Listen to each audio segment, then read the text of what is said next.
let's dive straight in. So we're talking Batman. Remember Batman. So not your Mad Max notes that you've got ready I've for still last got Mad Max notes. We can have them for next week. Yeah. We're doing Batman, hence my props in the background there. The film show for film geeks, by film geeks. Here we go. Short and sweet. Here we go. Here we go. Come on. Come on. Here we go. Here we go. Come on. Keep come that. on.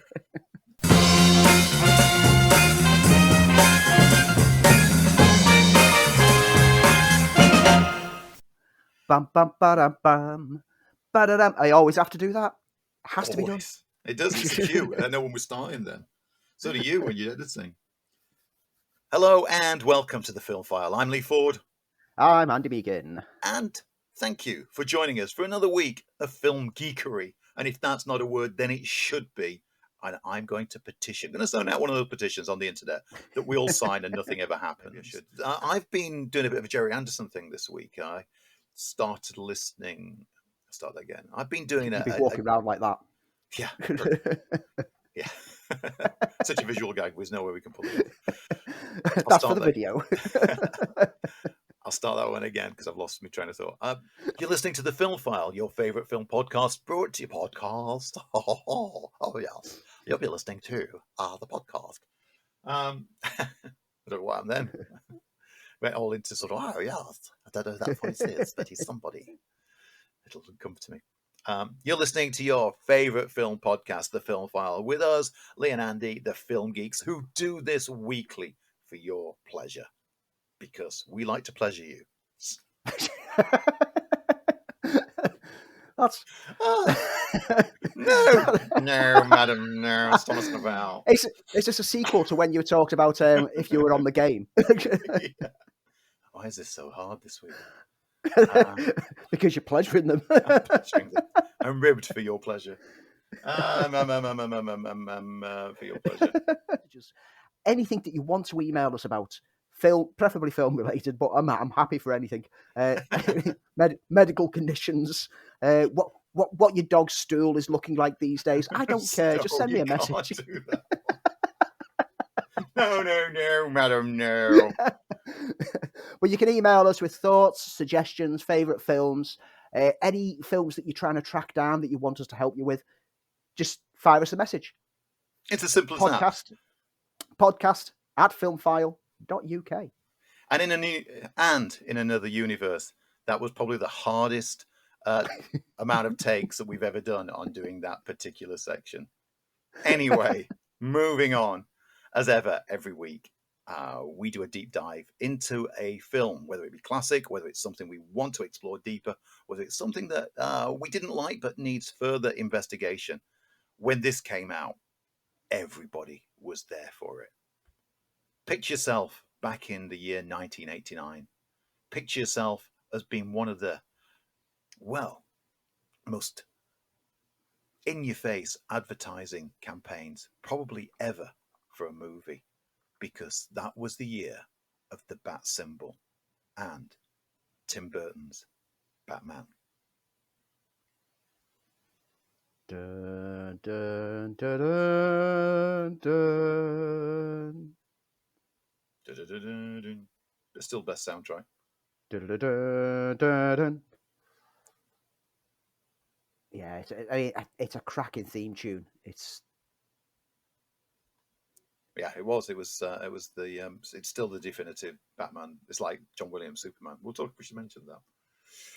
Yeah, the year was 1989, and everybody went bat crazy as the new Warner Brothers movie was about to be released. I mean, if you weren't there at the time, trust me, you just couldn't escape, as the bat symbol became a piece of that year's iconography. It was everywhere.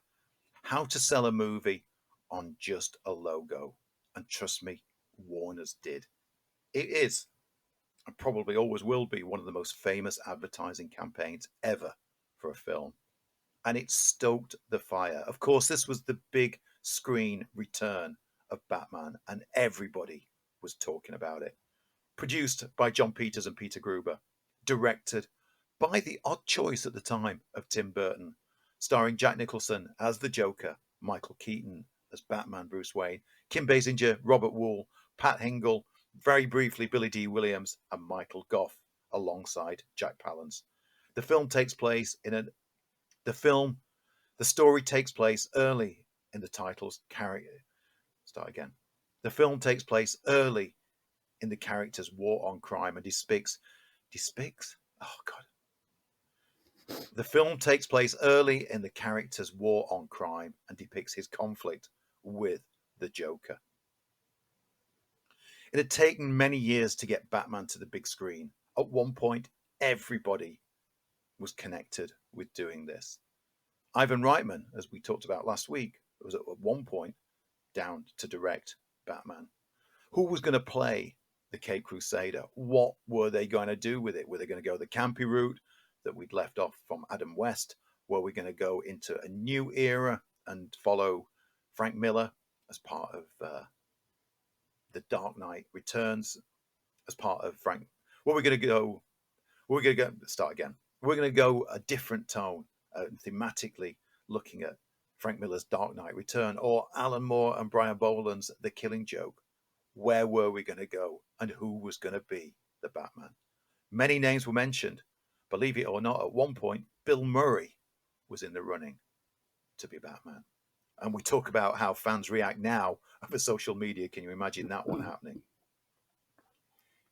Oh man, I mean, when the announcement came out of Michael Keaton, it's a good job Twitter didn't exist. Otherwise, there would have been hashtag shutters, restore the Westverse, would have been getting thrown around left, right, and centre. Because in the limited public feedback that you could get via press and magazines, had it that this film was going to be a disaster. There was so many negative reports early in the production that didn't they fast track a trailer to get out very, very early just to bring people back on board and go, this is what we're going for. Yeah, I mean, the public expectation of who was going to play Batman was huge. Well, fans' expectation, because in the eyes of the public, we'd only had really one massive superhero movie, and that was Warner Brothers' Superman the movie. So the idea was it was going to be someone like a Mel Gibson or a Tom Selleck or a Dennis Quaid, and at one point, apparently, Pierce Brosnan had been approached to play the comic book character. And back in those days, you know what? People didn't want to play comic book characters. Putting on a pair of tights and a cape wasn't considered, as it is now, to be the start of your career and more like a career ender. But when Tim Burton had signed on, he suggested Michael Keaton, arguing that he had the right amount of edgy, tormented quality, having worked with him in Beetlejuice and seen his crazy side and having seen his dramatic performance in the film Clean and Sober.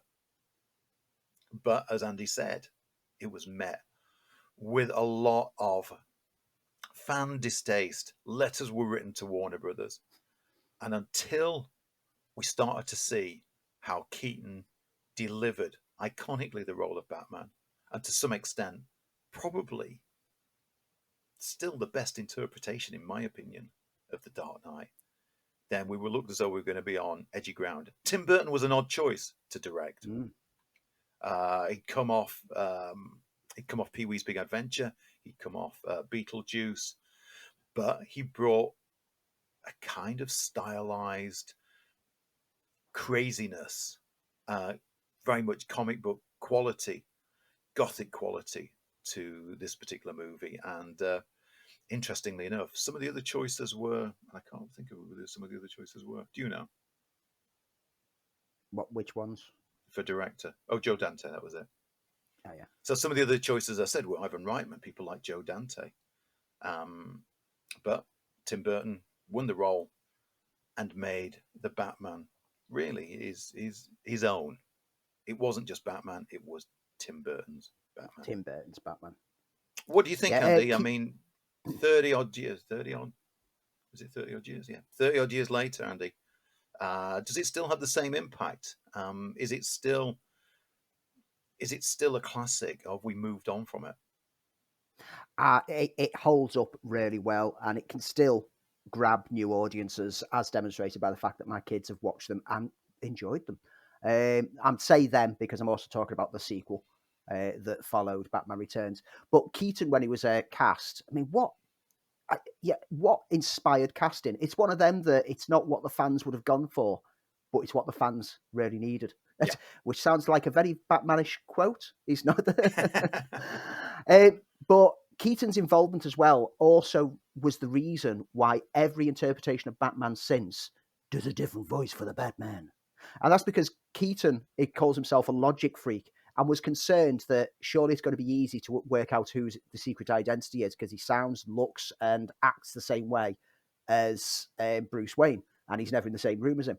And it was Keaton who came up with the idea to speak as Batman in a lower register than when he's portraying Bruce Wayne. It's become the staple. Yeah. It's become now that's how Batman is. I mean, I'm quite glad that he did decide to go for a higher octave because that would have been a bit weird. I'm your worst nightmare. And the Batman. Michael Jackson as the Batman. Thank you very much. But rewatching this, it's such a joy to rewatch, and it's because of the design. It's because of the Tim Burton aesthetics. There's a lot of criticism levied at Tim Burton in recent years about how all his films look the same. But it's important to note that early on in his career, this kind of look was fresh. His gothic designs fit Gotham perfectly. Everything seems to be dark and dingy and black. The costume itself, which again, there was letter writing campaigns that they're making the costume all black with just a yellow symbol. What happened to the blue and greys? And now every Batman costume goes the black approach. And goes to the body armor route, and which absolutely makes perfect sense. And why is the symbol bright yellow on the chest? Because it draws people's fire, and that's where the heavy armor is. Yeah. It really did. It really defined how superhero costumes are. I remember I was so excited for this. As I'd been excited for Superman, I was so excited for this. Probably at the time more so than even Superman, because Batman was always my character. And I was working in a comic book store at the time, and anything that would land, we would go crazy over it. So there was a what's the term? Paparazzi. There was a paparazzi shot of the Batman, and we got to see the sort of look, the elongated ears, which were very Neil Adams, and the idea of the Batsuit being armor. And then it appeared, the first shot, and I can still remember it. I was in Forbidden Planet, and I saw the first shot on a magazine called Starlog. There was Michael Keaton as the Batman stood beside the oh so impressive Batmobile, and my goodness, for these young eyes was that a sight to behold. The design of Gotham City, which I think every subsequent Batman has got wrong, but the design of it being this sort of almost retro futuristic 30s, is it present day, was the way to go. As Anton Furst, who was the production designer, said, Gotham should be hell breaking out of the pavement. It just hit the right tone. Danny Elfman's score, it's still the Batman score for me, and the fact that it appeared in Joss Whedon's Justice League certainly gave me a thumbs up. It was an impressive way to go, and we'd spent so long waiting for Batman to get onto the big screen. And you can't talk about Batman without talking about Jack Nicholson's casting of the Joker, who often overshadows the title character because you've employed Jack Nicholson. So that was always going to happen. But a lot of casting choices for that. Ray Liotta was at one point mentioned after he'd come off one of his first films. Tim Curry was high on the list. Interestingly, almost voiced the Joker in the animated series. Willem Dafoe looked at one point to walk away with the role. But of course, being the producers who they were, they wanted a big name, and they hired Jack Nicholson. It was interesting because Nicholson turned it down initially, and so they offered it to Robin Williams. That's right. Which Robin Williams signed up. He accepted the role, but then the producers decided to approach Nicholson again and told him Williams would take part if he did not. So Nicholson then felt, well, I'm not having someone else steal my thunder. Took the role, and it then became. You got interviews with Nicholson talking about like his career, and he would always say that the Joker was one of his favorite roles that he ever played.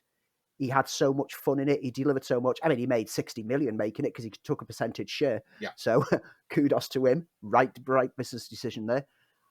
But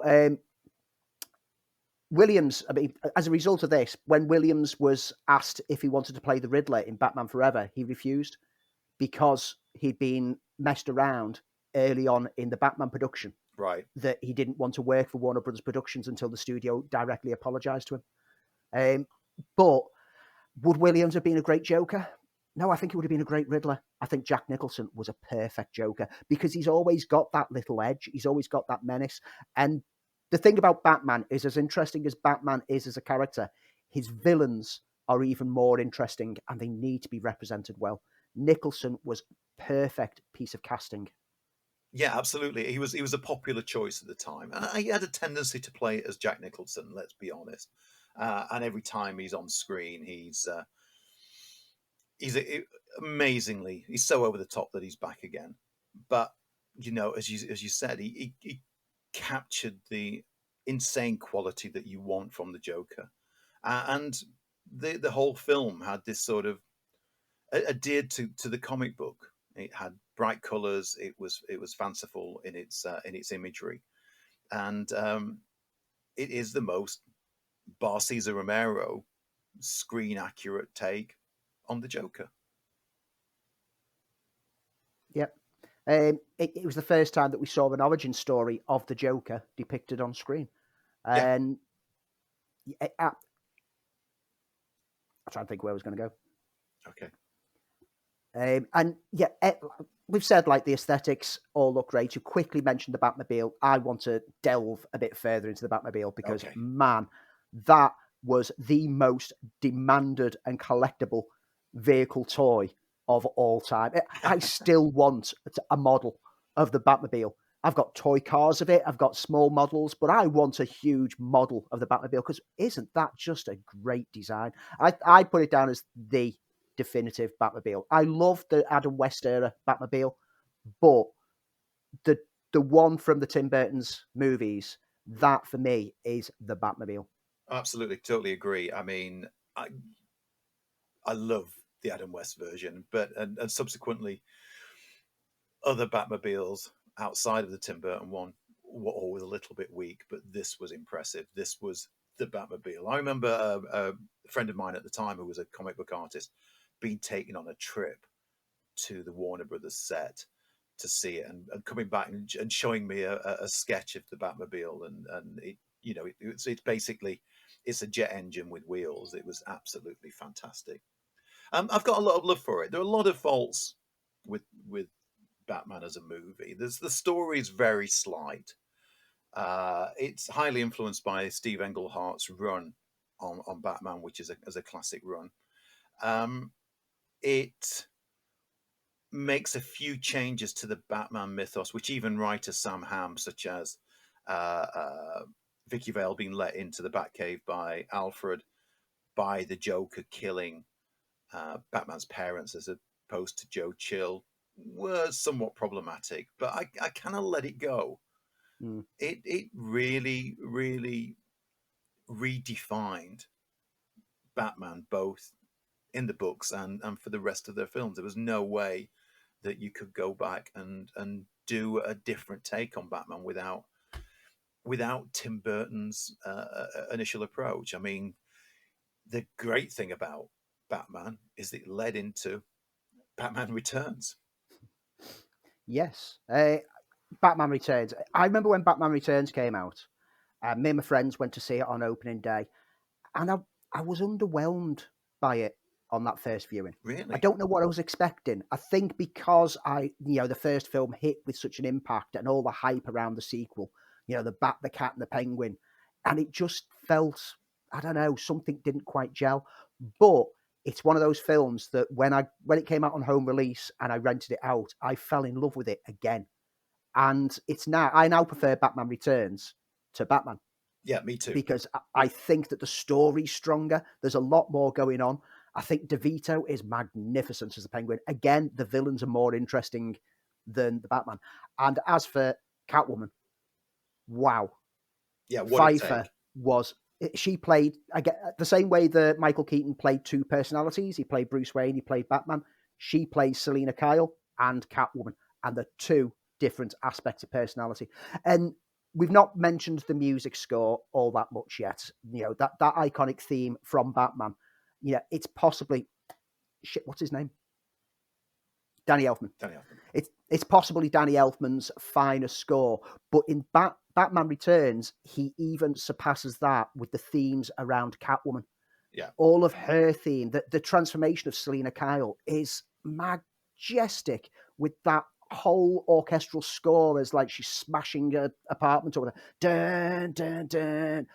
Absolutely brilliant scoring, and shows how important music is for conveying emotions in a scene, because you feel her trauma, you feel her rebirth through that score. Every time I listen to that soundtrack, and this is a soundtrack that I bought when it first came out, and I listen to still, even today, quite frequently. And every time it gets to that, I'm just swept up in the emotion of it. That's a good score. But everything on Batman Returns was right.